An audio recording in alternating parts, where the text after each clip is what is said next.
A paz do Senhor, meus queridos irmãos. Estamos dando início a mais uma videoaula das lições bíblicas de adultos da CPAD, nesse terceiro trimestre de 2022. A revista desse trimestre, que tem o tema Os ataques contra a Igreja de Cristo, as sutilezas de Satanás nesses dias que antecedem a volta de Jesus Cristo. E hoje nós vamos estar estudando a lição 10. Já estamos quase finalizando a revista desse trimestre, que vai ser dada aí no dia 4 de setembro de 2022, no domingo, nas igrejas, na Escola Bíblica Dominical. E tem o título A Sutileza contra a Prática da Mordomia Cristã. Hoje estaremos falando a respeito dos ataques contra a verdadeira mordomia cristã. A mordomia cristã, de acordo com a Bíblia, ela mostra que é. E aqui o texto áureo está em Gênesis, no capítulo 14, versículo 20, onde diz: E deu-lhe o dízimo de tudo. O autor até coloca aqui Abrão. No caso, a gente vê lá em Hebreus, que foi Abrão que deu a Melquisedeque. Aqui o texto está até na leitura bíblica em classe, em Gênesis capítulo 14, dos versículos 17 ao 20. No encontro ali entre Abrão e Melquisedeque, Abrão deu a Melquisedeque o dízimo. E aqui, na verdade prática, contribuir financeiramente para a obra de Deus é mais que um dever, é mais que uma obrigação, é um privilégio, é a expressão de gratidão ao Pai por todas as suas bênçãos dispensadas. A gente vai estar vendo aqui hoje os princípios, o que baseia, na verdade, o princípio de dar o dízimo, de ofertar.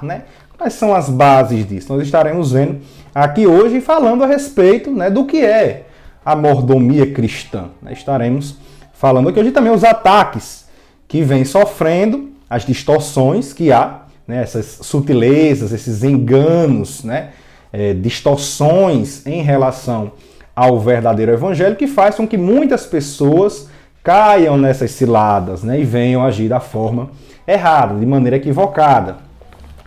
Então aqui, como eu falei, a leitura bíblica em classe ela está em Gênesis, no capítulo 14, dos versículos 17 ao 20. Os irmãos fazem a leitura para acompanhar. E aqui na introdução, o autor diz o seguinte, ele começa dizendo assim: Nesta lição abordaremos a doutrina bíblica da mordomia cristã. Há muitos equívocos, incompreensões, distorções em torno dessa doutrina.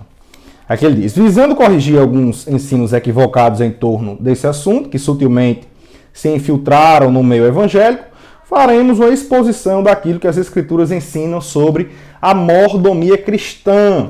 Então nós estaremos estudando aqui em cada um dos tópicos, crescendo, evoluindo no assunto. Aqui o autor ele dispôs da seguinte forma: no primeiro tópico, ele vai tratar a respeito do evangelho da barganha, o evangelho, aí a teologia da prosperidade, que tem aí a barganha contra Deus, como uma das suas características. No segundo tópico, vai falar aqui a respeito da doutrina bíblica, do dízimo sob ataque, o princípio bíblico do dízimo sob ataque. Muitas pessoas não entendem e acabam não ofertando à igreja, não dando o seu dízimo e não ofertando à igreja, por falta mesmo ali de conhecimento da palavra de Deus. E muitos acham até que estão agindo da forma correta fazendo isso. Tem lá, acham que estão respaldados de acordo com isso. A gente vai estar mostrando aqui direitinho, mostrando o que são princípios, o que são preceitos e tentando mostrar o propósito de se ofertar, isso desde o Antigo Testamento até o Novo Testamento, mostrando que isso é um princípio bíblico. E qual o propósito? Para quê que eu oferto? Para quê? Para onde é que vai o dízimo? Para onde é que vai a oferta? A gente vai estar tentando esclarecer aqui hoje para que haja uma compreensão. E aí, após a compreensão, aqueles que quiserem continuar sem agir da forma correta, continua. Mas aqueles que estão agindo da forma errada, mas serão esclarecidos a respeito do assunto, terão a oportunidade de agir da forma correta. Esse é o propósito dessa lição, é a gente agir da forma correta, corrigir os erros sutis, que vêm aí atingindo o seio da igreja. E no terceiro tópico estaremos vendo o que é o correto, a doutrina bíblica da mordomia cristã, né? Como é que realmente é a mordomia cristã de acordo com a palavra de Deus, né? O que é que nós somos dentro dessa doutrina da mordomia cristã, em que posição nós estamos. Então aqui no primeiro tópico, o autor coloca assim, conhecendo o evangelho da barganha, né? Então o ponto 1 ele fala dízimos e ofertas como moeda de troca, e no 2 dízimos e ofertas como práticas legalistas. Então ele diz assim, infelizmente o ensino bíblico da mordomia cristã tem sido desvirtuado e distorcido. O que é uma doutrina genuinamente bíblica tem se transformado numa prática de barganha, né? Como ele coloca aqui a referência ali em 2 Pedro 2,3, né? Pedro já falando que esses falsos mestres iriam, por avareza, né, trazer esse tipo de doutrina à igreja. Como ele fala, é a velha tática técnica, né, da famigerada teologia da prosperidade. E aqui ele diz que outro efeito colateral do evangelho da barganha está no fato de que ele é legalista. Torna a prática do dízimo e das ofertas algo meritório, né? A pessoa ela vai ganhar fazendo isso daí. Essas práticas tornam-se fatores fundamentais para a salvação, isso no pensamento da teologia da prosperidade. A salvação deixa de ser pela graça para se tornar pelas obras, por aquilo que a pessoa faz. A salvação não é pelas obras, mas pela graça. Isso a gente até já falou aqui nesse trimestre, né? Já estamos a respeito da banalização da graça. Então essa teologia da prosperidade, ou também chamada confissão positiva, né? Ou ainda movimento da fé, ou palavra da fé, é um desvio, né, do verdadeiro evangelho do Senhor Jesus Cristo. Lá eles enfatizam o poder, né, do crente em adquirir tudo aquilo que ele quiser. Né? Dizem, o crente pode adquirir de acordo com a sua palavra, com o que ele determina, tudo aquilo que ele quiser. Já está garantido para ele. Né? E a mensagem ela está centrada, né, dentre outras coisas, na saúde e na prosperidade financeira, né? E não, como realmente é o evangelho, não está focado na salvação, né? O cristão que nessa teologia apresentar problemas de saúde, não for rico, apresentar problemas financeiros, é porque ele não está sendo fiel a Deus, né? Esse é o pensamento da teologia da prosperidade. Dessa forma, eles acabam distorcendo o evangelho do Senhor Jesus, né? Uma defensora da teologia da prosperidade, Gloria Copeland, ela escreveu o seguinte, ela disse assim, tens um título de propriedade para a prosperidade. Jesus comprou e pagou por tua prosperidade, tal como pagou por tua salvação. Ou seja, colocando a prosperidade financeira, né, o ter bens materiais, ter posse de bens materiais, em pé de igualdade com a salvação. É como ele falou aqui, né? Tornando até algo meritório, né? No caso ali, você dá para receber algo, né? E dizendo que se você der algo, você vai ter até a salvação, eles colocam como se fosse em torno disso daí, né? Essa propriedade já te pertence, né? Aqui parece até algo bonito, né? Alguém que desconhece o evangelho, né, ouvindo um negócio desse, está passando por uma situação difícil, está com alguma doença, né, muitas pessoas com depressão, com doenças e passando por dificuldades financeiras, escutam um negócio desse, vê aí uma saída, vê aí uma solução e acabam, né, indo de encontro a isso daí. A gente vê que isso na verdade não tem base bíblica nenhuma. A gente vê que ali eles vinculam, né, o fato de você ter bens materiais à salvação. Colocam ali em pé de igualdade. Então a gente vê que muitas pessoas dentro da igreja elas não têm bens materiais. São pessoas que passam por dificuldades financeiras e isso se torna um problema para elas. Porque ali é como se elas não fossem fiéis a Deus. É como uma pessoa está passando por uma doença, alguma coisa, alguma enfermidade, é como se ela não fosse fiel a Deus por causa daquilo. Então veja que é algo realmente que não tem nenhuma base bíblica, né? E que leva muitas pessoas até a desanimar, né? Porque muitos procuram esse evangelho. Como eu falei, pessoas com dificuldades financeiras, né? Pessoas que estão com alguma doença, através dessa mensagem da teologia da prosperidade, procuram as igrejas, né, em busca de obter saúde, em busca de obter riquezas, e saem dali frustradas, decepcionadas com o que acontece, porque não conseguem alcançar. E aí o que é que eles dizem?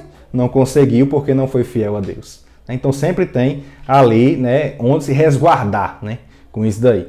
Infelizmente é algo que é bastante praticado. Como a gente viu nesse trimestre, como eu falei, na lição 2, né, se você não assistiu, tem aí uma playlist desse terceiro trimestre de 2022, e aí tem a lição 2, né, a banalização da graça, né? Nós falamos a respeito disso, e essa prática da teologia da prosperidade, esse movimento, né, que não é uma denominação, né, a confissão positiva, teologia da prosperidade, não é uma denominação nem uma seita, é um movimento que está no meio evangélico, né?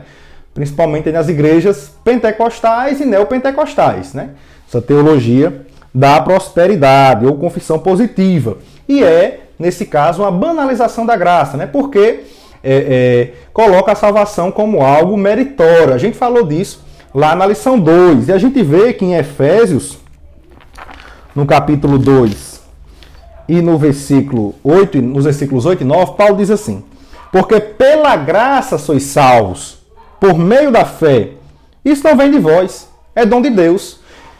Não vem das obras, para que ninguém se glorie. Então não é pelo fato de você ter bens materiais que você está salvo, que você é fiel a Deus. Isso não significa nada. O que nos salva, o que nos mantém em comunhão com Deus é a graça do Senhor Jesus. Não é o fato de eu ter bens materiais, de eu estar saudável, que faz com que eu seja uma pessoa que tem comunhão com Deus, que seja fiel a Deus, ou seja, que tenha a salvação, né? Também escrevendo a Tito, Paulo diz o seguinte, Tito no capítulo 2, versículo 11, Paulo diz assim: porque a graça de Deus se há manifestado, trazendo salvação a todos os homens, né?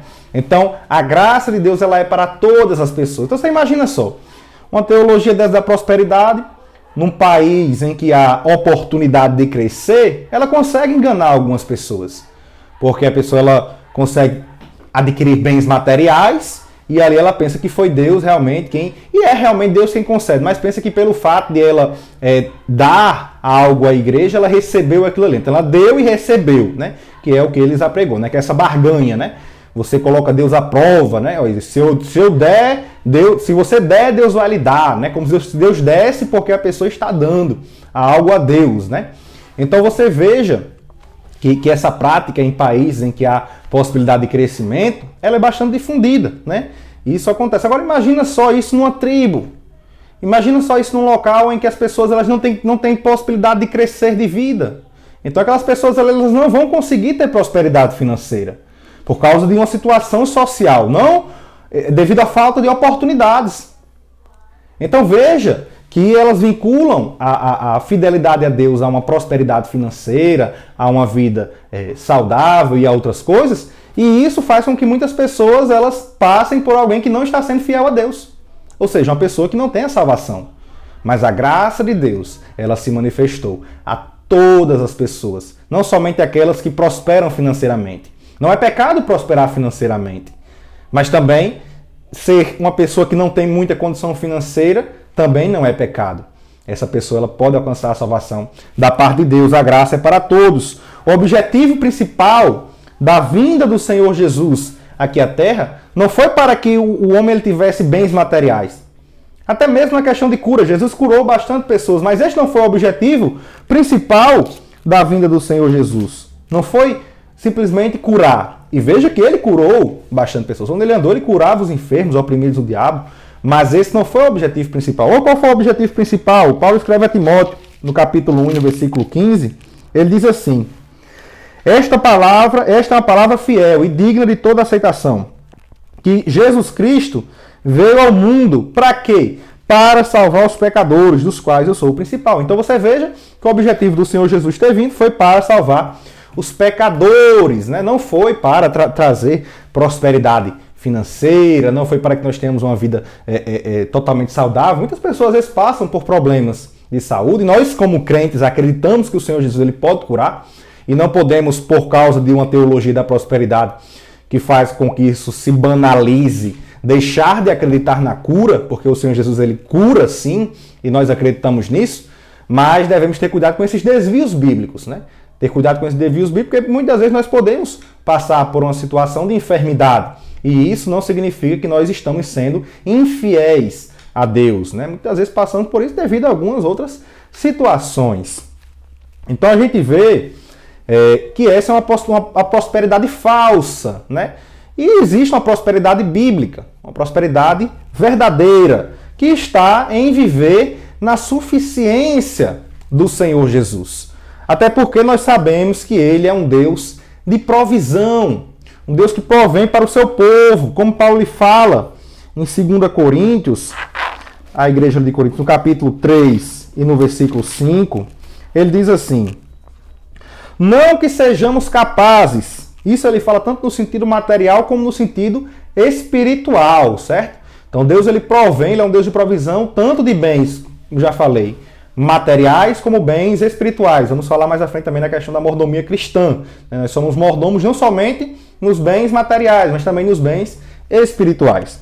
E Paulo diz assim em 2 Coríntios 3,5: não que sejamos capazes, por nós, de pensar alguma coisa, como de nós mesmos, mas a nossa capacidade, ela vem de Deus. Então é Deus quem provém. A capacidade que nós temos, tudo vem de Deus.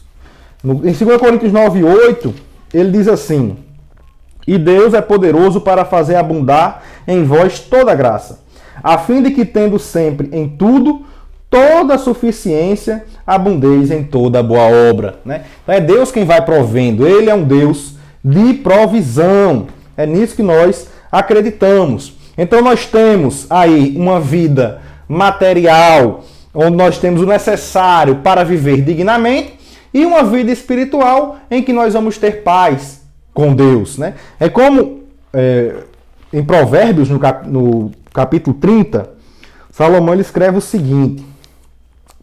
Provérbios 30. Provérbios 30 diz o seguinte, palavras de Agur, na verdade, diz assim, os versículos 7 ao 9, diz o seguinte: duas coisas te pedi, não as negue antes que morra. Afasta de mim a vaidade e a palavra mentirosa. Não me des nem a pobreza, nem a riqueza. Mantém-me do pão da minha porção acostumada, para que porventura de farto te não negue, e diga: quem é o Senhor?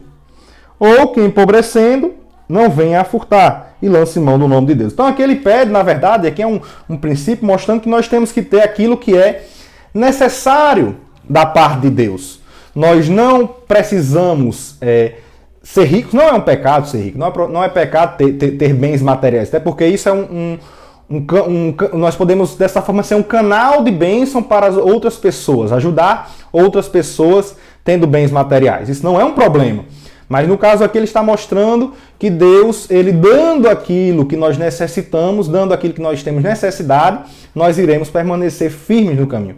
Não iremos nos apegar aos bens materiais, ter o apego aos bens materiais tendo muito, nem iremos furtar, roubar, porque nós temos ali necessidade. Então em Lucas, o Senhor Jesus ele fala também a respeito dessa questão da avareza, no capítulo 12 e no versículo 15 de Lucas. Capítulo 12 de Lucas, versículo 15, na parábola do rico insensato, diz assim: e disse-lhes: acautelai-vos e guardai-vos da avareza, que é o apego aos bens materiais, o amor ao dinheiro. Porque a vida de qualquer não consiste na abundância do que possui. Então nossa vida ela não está baseada naquilo que nós temos. É isso que nós temos que ter consciência. Então isso aqui já refuta até a teologia da prosperidade, né? Porque nossa vida não está baseada naquilo que nós temos. Né? E Paulo, o pessoal da teologia da prosperidade gosta muito de usar Filipenses capítulo 4, versículo 13, e esquecem de olhar os dois versículos anteriores. Né? Leia a partir do 11, onde Paulo diz o seguinte, Filipenses capítulo 11, os versículos 11 ao 13. Diz assim: não digo isto como por necessidade, porque já aprendi a contentar-me com o que tenho. Então aqui Paulo aprendeu a se contentar em qualquer situação. Veja só a situação. Sei estar abatido e sei também ter abundância. Em toda maneira e em todas as coisas estou instruído, tanto a ter fartura como a ter fome, tanto a ter abundância como a padecer necessidade. Aí sim vem o versículo 13. Posso todas as coisas naquele que me fortalece. Então Paulo, ele suportava todas as situações. Ele era fortalecido por Deus. Deus era um Deus de provisão na vida de Paulo. Esse é o verdadeiro sentido da prosperidade bíblica. Essa é a verdadeira prosperidade bíblica, onde Deus, onde nós ficamos ali na suficiência do Senhor Jesus, e Ele é um Deus de provisão que provém em nossas vidas. Não necessitamos acumular riquezas para poder ser pessoas prósperas. A prosperidade, ela é a ausência da necessidade. E Deus, que é um Deus de provisão, Ele está para suprir as nossas necessidades. Como Ele disse lá em Mateus, buscar em primeiro lugar o reino de Deus e a sua justiça, e as demais coisas, essas coisas, né, que nós necessitamos, serão acrescentadas. Essa é uma promessa do próprio Senhor Jesus. Então aqui, no primeiro já vimos esse evangelho da barganha, a teologia da prosperidade, já combatemos. O tópico 2, a doutrina bíblica do dízimo sobre ataque. O dízimo era uma prática da lei. Aqui o autor diz assim: muitos se aproveitam daquilo que os maus obreiros ensinam e praticam sobre o dízimo para se eximirem desse dever cristão. Na verdade, há uma justificativa muito mais plausível para quem se exime ou se nega a devolver seu dízimo: o amor ao dinheiro. São pessoas presas pela avareza. O autor diz aqui no final: como viveria hoje um obreiro que fosse mantido por um crente que esporadicamente devolvesse seus dízimos e ofertas? Né? Fica aí a pergunta, né, que o autor deixa para a gente. Então a gente vê que devido a movimentos como essa teologia da prosperidade, né, com a prática da barganha, né, com Deus, né, com Deus ele vai dar, se você der, Deus vai lhe dar. Então não é bem assim que as coisas funcionam, a gente já explicou que não é desse jeito. E também devido a obreiros que agem de má fé, né, não agem com sinceridade e com transparência na administração da igreja, aí muitas pessoas usam isso como desculpa, né, para não contribuírem e ajudarem com as despesas na obra do Senhor. Então as pessoas elas usam isso como desculpa, e alguns até não dão dízimo, né, alegando que isso é uma prática restrita à lei mosaica. Né? O autor até fala também aqui no texto. E o que a gente deve compreender é que a prática do dízimo e das ofertas, elas não foram criadas pela lei mosaica. Então, os dízimos e as ofertas, a gente vê já ali em Gênesis, por exemplo, no capítulo 4, versículo 4, Abel, né, ofertando ali a Deus. Também na leitura, né, Gênesis 14, 20, Abraão dando ali o dízimo. E Gênesis 28, 22, Jacó. Então, nós vemos aqui que as ofertas, né, o ato de ofertar e dar o dízimo, eles aqui estavam como princípios e não como preceitos, como normas, como uma obrigação. Né? Aqui eles eram baseados, na verdade, na generosidade, no reconhecimento, né, de que Deus era um Deus que supria todas as necessidades, que era um Deus de provisão, e também na voluntariedade. Né? Não eram obrigados a fazer isso. Então, essa é a base que rege o princípio dos dízimos e das ofertas. Os dízimos e as ofertas não foram criadas, essas práticas não foram criadas na lei mosaica. Elas eram anteriores à lei de Moisés, já existiam no tempo patriarcal. Então veja que essas práticas são princípios bíblicos, não são preceitos, não são normas bíblicas, e que eram baseadas na generosidade, na voluntariedade e também no reconhecimento, né, de que Deus é um Deus que é um Deus de providência, é um Deus que provém aquilo que nós necessitamos. E aqui, o que aconteceu? No período da lei, né, quando a lei foi dada ao povo de Israel, aí o dízimo aparece como um preceito, né, como uma norma para o povo de Israel, para os israelitas, né, baseado no princípio. Né? Então era um preceito, uma norma, uma obrigação baseada num princípio que já existia desde o tempo patriarcal. Então não foi criado na lei, já existia. Aí foi trazido para a lei, né? Como a gente já falou até aqui em lições do trimestre passado, né? Falamos da lei do juramento, de outras coisas que já existiam antes da lei, foram trazidas para a lei. De igual modo, o dízimo. O princípio, né? O princípio bíblico dos dízimos, das ofertas, já existiam. Foram trazidos para dentro da lei como um preceito, uma norma. Então agora era obrigado, o povo de Israel era obrigado a dar o dízimo.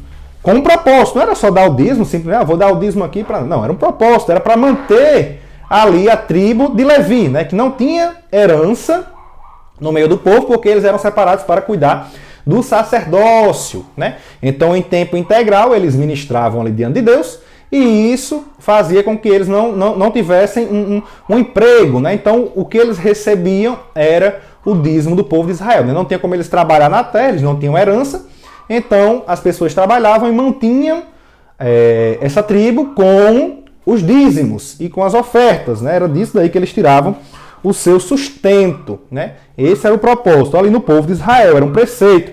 E o que a gente vê é que os preceitos, as normas, elas mudam e até desaparecem.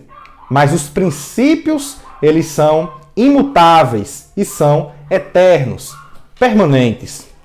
A gente vê aqui que Paulo, em 1 Coríntios, o autor até usa aqui o versículo 13, mas do versículo 9, capítulo 9 de 1 Coríntios, o versículo 9 até o versículo 14, vamos ler aqui que Paulo, ele faz uma referência ao dízimo levítico para dar aí desse preceito, né, dessa obrigação que existia, com um princípio, né, baseado em um princípio, trazer um outro princípio, que é o princípio de que o obreiro, né, o que trabalha na obra do Senhor, ele é digno do seu salário, como ele fala mais à frente em Timóteo. A gente vai trazer também aqui a referência.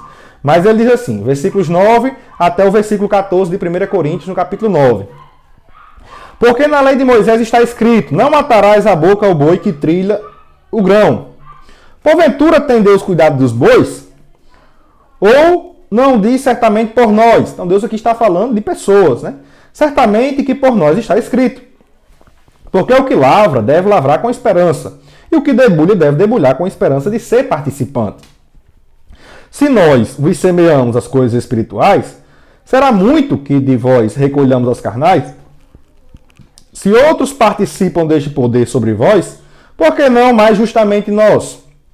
Mas nós não usamos deste direito. Antes suportamos tudo para não pormos impedimento a algum evangelho de Cristo, né? Aqui Paulo ele abdicou, né, desse direito de ser ali pago pela igreja de Corinto, né? Para não pôr impedimento ali ao evangelho. Mas mostra isso como um direito, como ele diz, né? Mas nós não usamos esse direito, ou seja, é um direito, né? Não sabeis vós que os que administram o que é sagrado, aquele fazendo referência ao dízimo levítico, que é sagrado, comem do que é do templo, e que os que de contínuo estão junto ao altar participam do altar, que ele trazendo o princípio que havia ali de sustento dessas pessoas que trabalhavam de forma integral no sacerdócio, né? Assim ordenou também o Senhor aos que anunciam o evangelho, que vivam do evangelho, né? Aqueles que vivem ali de tempo integral, né? Que não trabalham, que trabalham no evangelho de forma integral, eles vivam também disso daí, sejam sustentados, né? Pelos irmãos, né? Pelos demais. E isso era.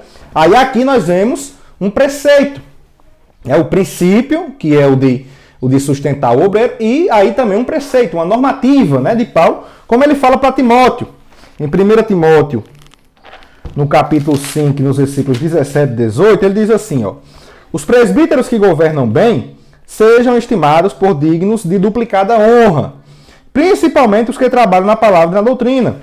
Porque diz a Escritura, não ligarás a boca ao boi que debulha, como ele tinha falado lá em 1 Coríntios 9.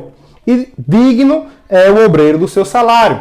Então aqui nós vemos que é um princípio que Paulo traz, né, de que o obreiro é digno do seu salário, e também como um preceito, como uma normativa para a igreja o sustentar, né? Que claro que de uma forma, né, diferente do que era ali no povo de Israel, né, mas trazendo, né, de forma semelhante, de forma análoga para a igreja do Senhor, né? Essa comparação dos sacerdotes com os obreiros que trabalham de forma integral no Evangelho. Então aqui o que a gente deve entender, né, e deixar bem claro é que a pessoa, quando ela se torna membro de uma igreja, por ocasião ali do batismo, né, ela concorda de forma voluntária em seguir os preceitos, as diretrizes, né, que são estabelecidas pela igreja, né? E o que a gente vê é que isso inclui também a contribuição financeira, né? Como Paulo fala em 2 Coríntios, no capítulo 9, os versículos 7 e 8, isso deve ser uma contribuição financeira de forma voluntária, né? Não é uma obrigação, deve ser voluntário e com alegria, como Paulo diz, 2 Coríntios 9, 7 e 8. Paulo diz assim: cada um contribua segundo propôs no seu coração, não com tristeza ou por necessidade, porque Deus ama ao que dá com alegria. E Deus é poderoso para fazer abundar em vós toda graça, a fim de que, tendo sempre em tudo toda suficiência, abundeis em toda boa obra. Então nós devemos dar com alegria. Deus ama ao que dá com alegria, né? Não com tristeza ou por necessidade, né? Nem buscando receber, como no caso da barganha, né? Nós devemos dar voluntariamente, com alegria, aquilo que Deus propôs no coração. Então vemos que, nesse caso aqui das ofertas, né, Paulo estava separando ali, vemos, né, que nós devemos ser gratos a Deus por aquilo que Ele nos dá e devolvermos ali ao Senhor para que a sua obra ela seja mantida e cresça aqui na terra. Porque quando nós estamos fazendo isso, quando estamos trazendo a oferta diante da casa do Senhor, trazendo nosso dízimo à casa do Senhor, né, nós estamos ali contribuindo para a manutenção e o crescimento do reino de Deus aqui na terra. Porque se não houver isso daí, não haveriam líderes na igreja, não haveriam pastores, não haveriam templos para nós nos reunirmos, e nós falamos na aula passada da importância disso para a igreja, né, a igreja local. Então, é importante entendermos que quando nós nos tornamos membros, nós concordamos voluntariamente em contribuir financeiramente para a manutenção da obra do Senhor. E algumas pessoas, como eu falei no início da aula, algumas pessoas, elas se perguntam, para onde é que vai o dízimo? Para onde é que vai as ofertas? Quem é que é sustentado ou quem é que é mantido com isso daí, com os dízimos e com as ofertas, né? Então, separei aqui algumas coisas que são, né, aí alvo, né, dos dízimos e das ofertas dos irmãos na igreja, né? Atendimentos sociais, né? Socorro aos necessitados, né? Muitas vezes a pessoa está doente, precisando de um remédio, de alguma coisa, a igreja chega junto. Então esse dinheiro vem dos dízimos e das ofertas dos irmãos. Os missionários da nossa igreja são mantidos também com as ofertas, que eles deixam aqui a sua vida, muitas vezes seu emprego que tinha, e vão ali para outro país para poder anunciar o evangelho do Senhor Jesus. São mantidos também com os dízimos e ofertas das igrejas. A propagação do evangelho, através aí de rádio, televisão, carro de som, tudo isso é pago, né? Pago com o dinheiro do dízimo das ofertas dos irmãos. Empregados, né, a serviço da igreja, como o caso, por exemplo, de um pastor. Então o pastor está ali na igreja, em tempo integral, trabalhando, né, ali em prol da igreja, né, nas necessidades da igreja, e não tem tempo para outro trabalho. Então ele precisa ser mantido. A pessoa que limpa uma igreja, ela precisa também receber aquilo ali. Então veja que tudo isso é mantido com os dízimos, com as ofertas dos irmãos. Porque se não fosse assim, ninguém chegaria e daria o dinheiro, outra pessoa de fora não. É como diz, né? O dinheiro da igreja, né? O dinheiro ali para que o reino de Deus ele seja mantido e cresça está no bolso dos crentes, né? Despesas gerais, né? Como água, luz, aquisição e conservação de patrimônio, né? Bancos da igreja, som, púlpito, né? Reformas no templo, construção de templos, tudo isso é feito com o dízimo e com as ofertas que são trazidas para a obra do Senhor. Então você veja quanta coisa, né? E outras coisas mais gerais aí que são da igreja, né? Tudo isso é feito com o dízimo e as ofertas dos irmãos, né? Ajuda pessoas que precisam, né? Que muitas vezes a gente toma nem conhecimento, mas que estão sendo ajudadas com o dízimo e com as ofertas. Né? Para isso, essa manutenção, né? A manutenção disso tudo é dever da igreja. Aí é um preceito bíblico, como a gente mostrou aqui, é um preceito bíblico. É algo aí, sim, é uma normativa, a manutenção da igreja. E aí, para que isso ocorra, para que essa manutenção ocorra, se recorre ao princípio bíblico dos dízimos e das ofertas. Então você vê, existe o preceito. Qual o preceito? A norma. Manter a igreja. Isso é uma norma. No caso aqui, manter o obreiro, por exemplo, é uma norma. Uma norma para a igreja. Então, veja que é bíblico isso, é um preceito, né? É algo que é dever da igreja fazer isso. Mas, né, o que faz com que isso seja possível é o princípio bíblico. Aí nós partimos para o princípio bíblico do dízimo e das ofertas, né? Como falamos, né, os preceitos eles mudam. Nós não vivemos de acordo com os preceitos lá da lei mosaica. Vivemos de acordo com os preceitos do Novo Testamento. Nós vemos aqui o que Paulo fala. Mas recorremos aos princípios bíblicos, né? E quais são os princípios? Os princípios são dos dízimos e das ofertas. E o que a gente vê, na verdade, é que, infelizmente, né, essas pessoas que não querem contribuir são pessoas que ainda não foram regeneradas, né? São pessoas que não têm generosidade. Como Paulo fala lá em Atos, no capítulo 20, versículo 35, o Senhor Jesus disse que mais bem-aventurada coisa é dar do que receber. Isso daí é o princípio da generosidade.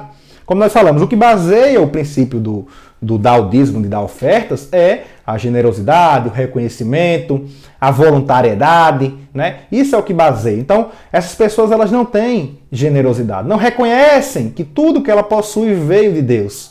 E ela dá uma parte para a manutenção e crescimento do reino de Deus, isso para ela não é válido, né?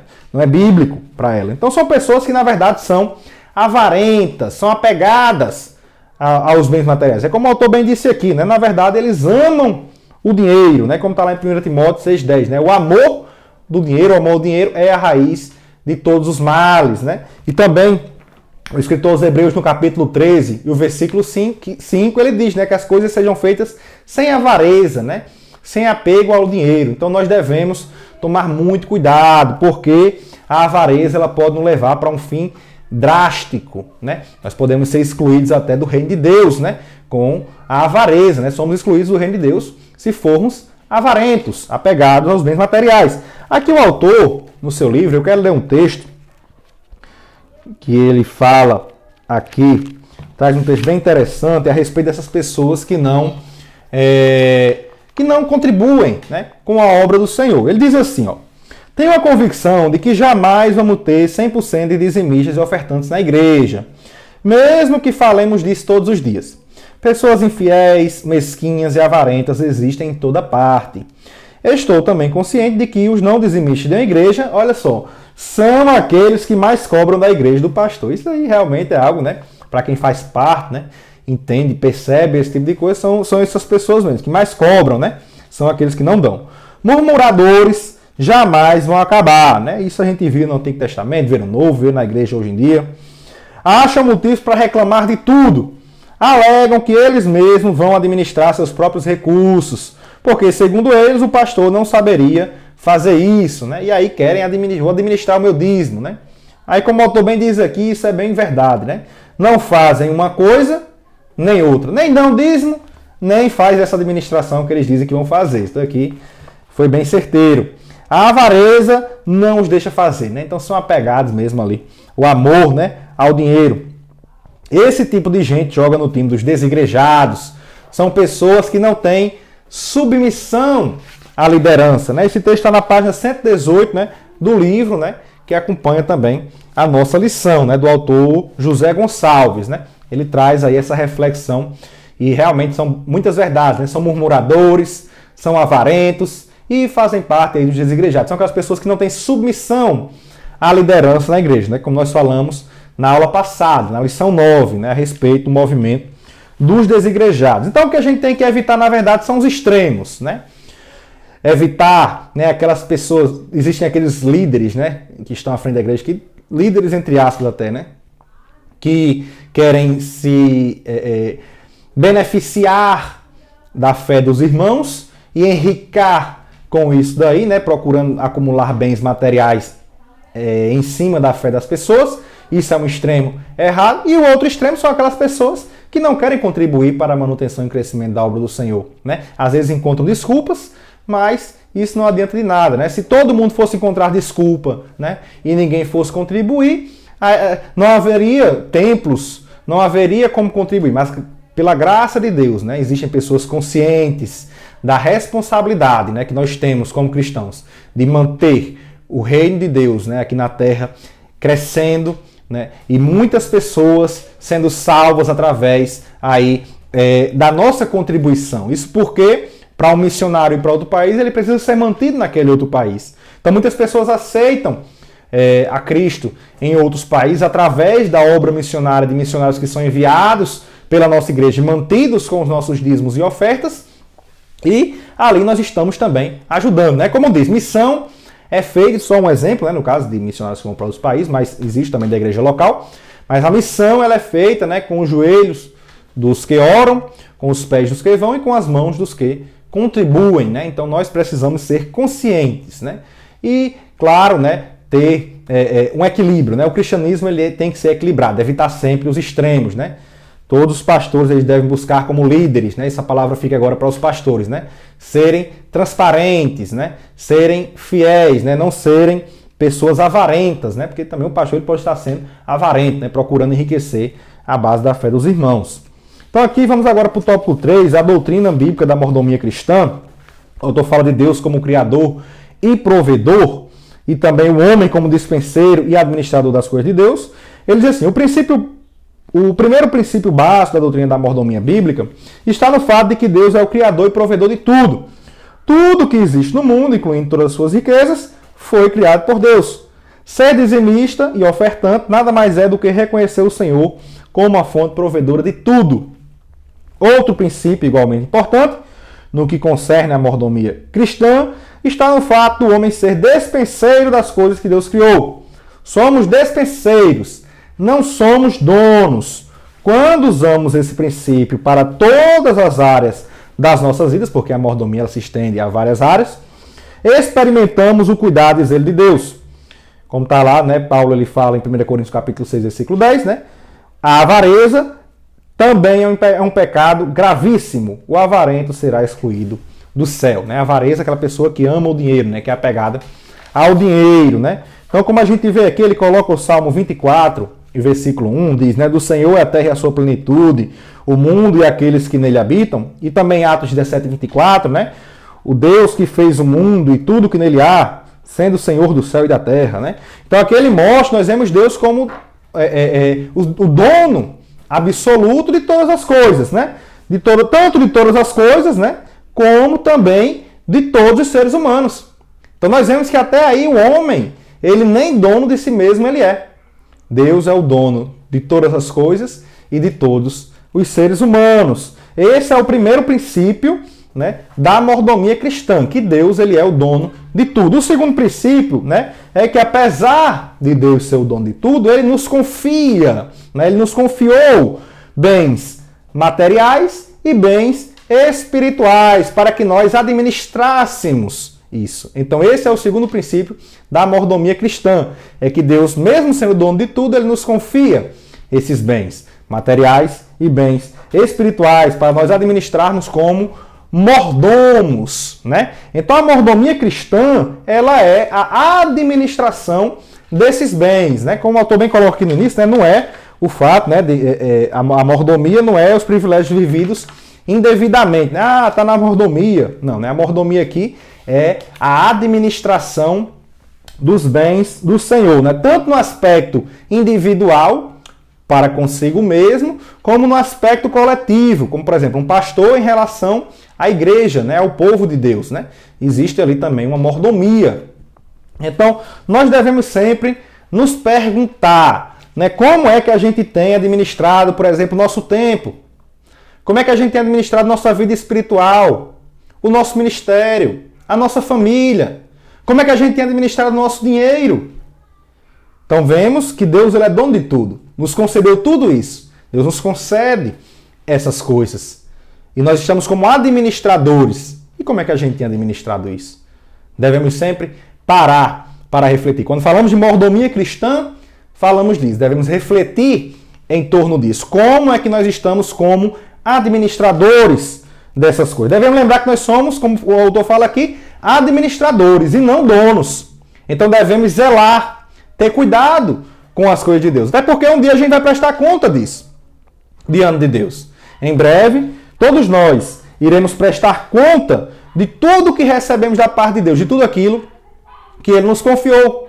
É como o Senhor Jesus fala na parábola do mordomo infiel, lá em Lucas, no capítulo 12, e os versículos 42 e 43, ele diz assim, Lucas 12, 42 e 43, diz assim, e disse o Senhor, qual é, pois, o mordomo fiel e prudente, a quem o Senhor pôs sobre os seus servos, para lhes dar a tempo a ração?